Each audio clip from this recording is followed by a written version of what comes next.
When people hear about 2 weeks ready for hurricane or other emergencies in Hawaii, nothing raises more questions than food. They know they need a battery-powered radio, flashlight, and other items. They get the need for medicine and 1 gallon of water per day per person. But for 2 weeks of food, anyone who goes food shopping for their household wonders, how am I going to store 2 weeks of emergency food? Where am I going to put it? The first thing to remember is it's not 2 extra weeks of food.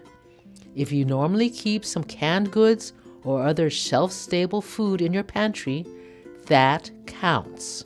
So if you normally have tuna, peanut butter, canned goods, crackers, instant oatmeal, dried fruit, or similar long-lasting items on your shelves, you have the core of an emergency food supply.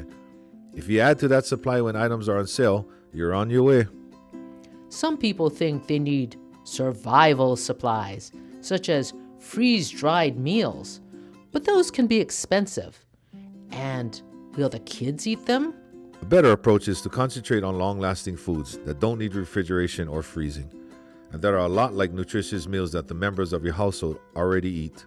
That way, if anyone has food allergies, you've already considered them. Don't forget a manual can opener. In our next episode, we'll look at concerns about prescription and other medical supplies.